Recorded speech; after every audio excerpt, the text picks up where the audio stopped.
Salut! Bienvenue dans cette nouvelle émission, comme on dit sur YouTube, qui s'appelle Critique poussiéreuse. Une critique poussiéreuse, c'est tout simplement le fait de parler de films qui ne sont plus au cinéma. Donc des films qui prennent la poussière et qu'on va dépoussiérer. Alors cette émission peut être l'occasion, lorsqu'un nouveau film d'une saga sort, de parler des films qui l'ont précédé, c'est ce que font la plupart de mes collègues youtubeurs. Je ne suis pas un youtubeur, que les choses soient claires, mais je compte aussi me servir de cette émission en fait pour parler de cinéma que j'aime en règle générale, c'est-à-dire du cinéma qui ne vient pas juste de sortir, ça peut être des vieux films, ça peut être différents genres, parce que le cinéma est quelque chose de très vaste. Si les films qui viennent de sortir sont nouveaux et peuvent intéresser les gens, il y a les classiques du cinéma ou autres qui peuvent être très intéressants. Dans ces critiques, je vais surtout parler des films que je vois. Donc je regarde un film, si je trouve qu'il est intéressant, bon ou mauvais, je ferai sans doute une critique là-dessus. Au début, je risque de faire surtout des critiques positives parce que le but va surtout être de vous parler un peu de mes goûts et du cinéma que moi j'apprécie et j'espère, puisqu'on est sur internet pour partager cette passion avec vous. Donc voilà, bienvenue dans les critiques poussiéreuses.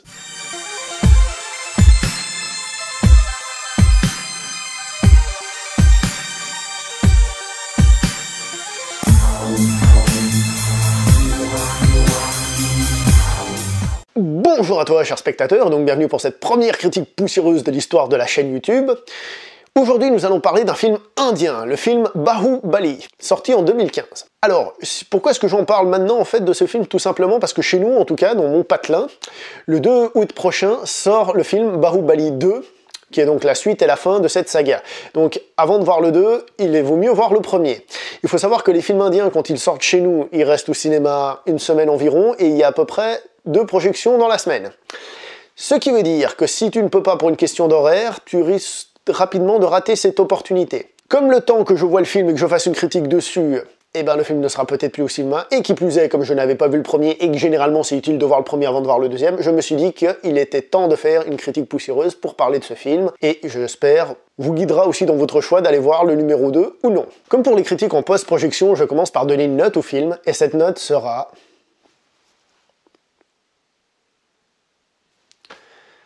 7 sur 10.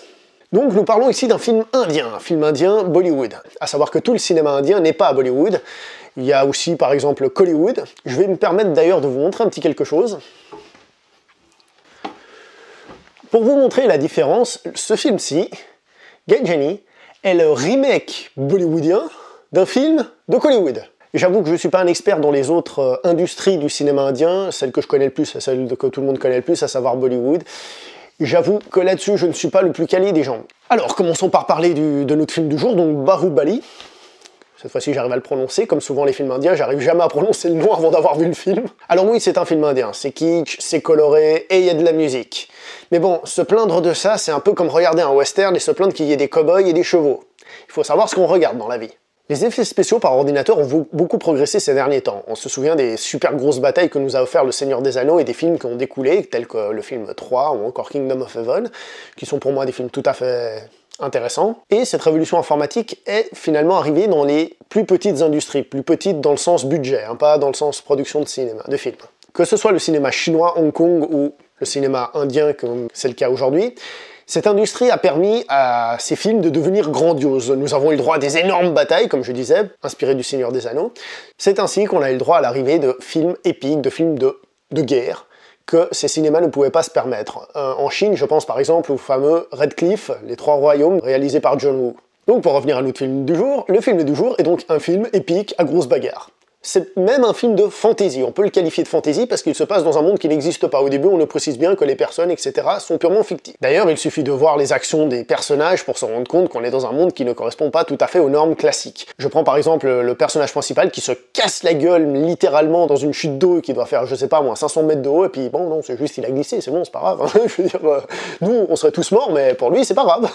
Ou alors une scène qui va faire crier tous les féministes du monde où le héros se bat avec sa dulcinée qui est habillée de manière un peu virile parce que c'est une guerrière, et il se bat, et pendant qu'il se bat, il la déshabille, il lui détache les cheveux, il la maquille.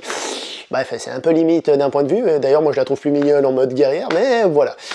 On est dans une autre perspective, et ça c'est une chose, quand on regarde un film, il faut être capable d'être réceptif au code de ce cinéma-là. Donc je disais que ce film pouvait être considéré comme de la fantaisie. Et il faut reconnaître que le début du film, c'est clairement un stéréotype qu'on retrouve dans la fantaisie, le héros aux 1000 visages par exemple, c'est-à-dire le jeune paysan qui a des origines beaucoup moins modestes que ça, mais qui ne le sait pas, qui va être embarqué dans une aventure qui vont lui mener à découvrir qui il est réellement, et donc à mener une histoire fantastique, épique de la bataille, de l'aventure, etc., etc. Donc le postulat de base du film, faut dire ce qui est, il n'est pas des plus motivants. Mais l'histoire est plutôt originalement traitée. C'est pas la révolution industrielle, mais c'est moins stéréotypé qu'on ne pourrait le croire. Mention spéciale avant de finir pour le personnage de, alors je ne sais plus du tout comment il s'appelle, Katran ou quelque chose du genre, qui est un personnage très intéressant puisque c'est en fait un esclave qui déteste son roi, mais comme depuis des générations sa famille a promis de servir le roi quoi qu'il arrive, et ben c'est son serviteur le plus fidèle, c'est-à-dire il lui sauve la vie, il maltraite celle qui était la reine avant, que lui il appréciait, etc. Donc c'est très intéressant à ce niveau-là. Sans oublier que c'est un film Bollywood, donc il y a une intermission au milieu. Et ici, après l'intermission, le film change du tout au tout. En fait, on a carrément deux films en un. C'est-à-dire, on a un film dont je viens de vous parler, hein, classique dans son histoire, mais non pas dans son scénario, donc dans son traitement de l'histoire.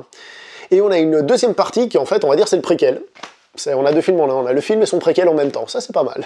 La deuxième partie du film, après l'intermission, est une énorme bataille, et je dois avouer que cette deuxième partie est beaucoup plus prenante. La première partie, comme j'ai dit, elle souffre hélas d'une histoire de base qui n'est pas géniale. La seconde partie, bien que ce ne soit qu'une bataille, pratiquement, elle est beaucoup plus intéressante, et malgré tout le kitsch et tous les effets spéciaux pas très réussis que nous avons là. Profitons pour dire que le fait que les effets spéciaux ne soient pas au top colle à cette image qu'on a à Bollywood, c'est-à-dire de films kitsch, colorés et tout ça.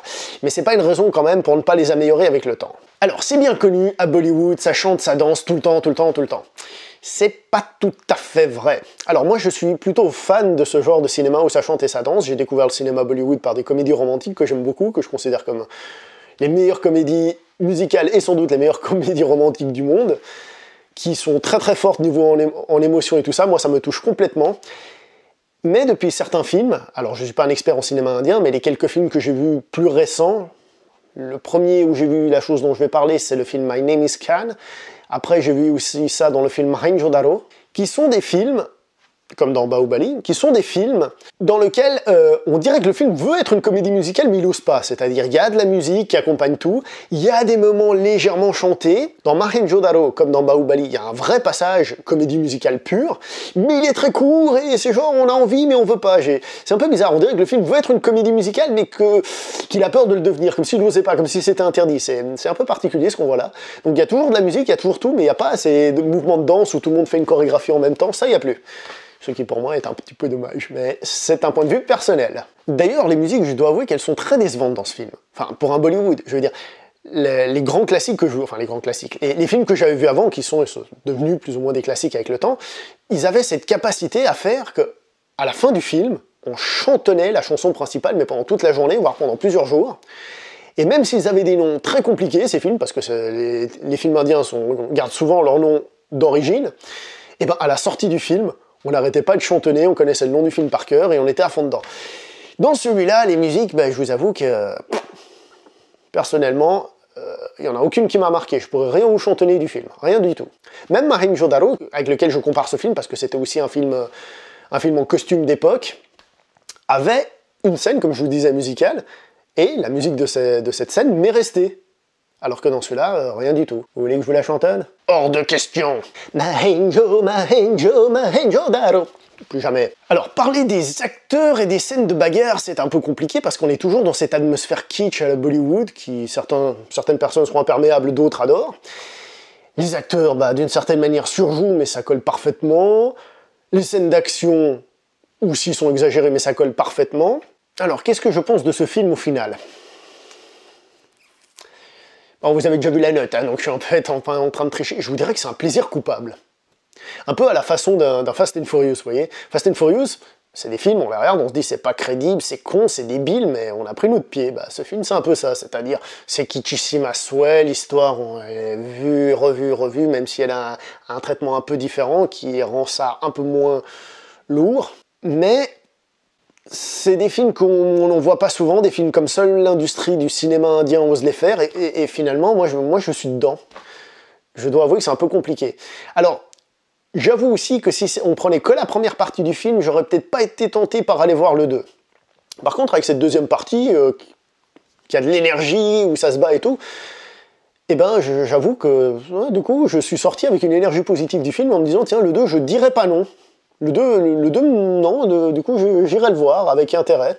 Comme quoi malgré tout le côté kitsch et le côté déjà vu, il y a quand même de l'intérêt qui ressort. Précisons quand même que le film finit sur un cliffhanger qui pour moi marche du tonnerre et du coup je me dis oulala il faut vraiment que j'aille voir le 2.